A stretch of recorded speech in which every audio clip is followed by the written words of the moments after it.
MBC와 단독 인터뷰 당시 박 구청장은 책임을 다했다며 참사 전에 2차례 현장 순찰과 점검을 했다고 언급하기도 했습니다. 저는 가까운 곳에 살기 때문에 9시에 다시 나와봤습니다.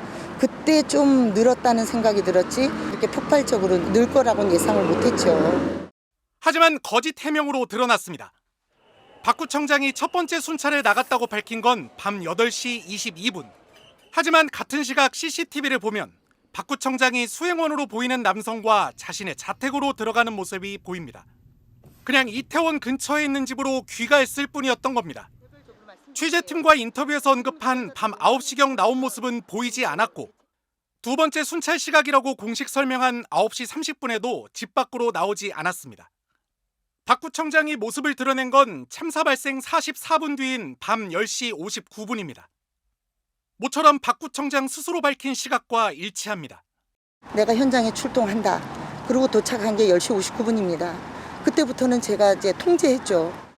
하지만 이후 세부 행적은 다시 어긋납니다.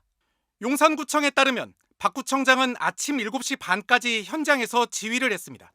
그런데 CCTV에 포착된 박 구청장의 귀가 시간은 2시간 이른 새벽 5시 38분이었습니다. 그리고 3시간 뒤인 오전 8시 49분 다시 집을 나섰습니다. 밤사이 서울소방재난본부가 주재한 긴급회의가 6차례나 열렸지만 단 한 차례도 참석하지 않았습니다. 행적을 거짓 해명했다는 논란이 일자 용산구는 박 구청장이 참사 충격과 트라우마로 경황이 없었기 때문이라고 설명했습니다. 또 소방재난본부 주재회의에 불참한 건 자치구의 참석 대상자가 보건소장이기 때문이라고 주장했는데 당시 회의엔 용산 소방서장과 서울시 부시장 등 관계 기관장들이 참석했습니다. 앞서 박 구청장은 헬로윈을 앞두고 용산구가 3차례 열었던 관련 회의에도 사실상 모두 불참했습니다. MBC 뉴스 이동경입니다.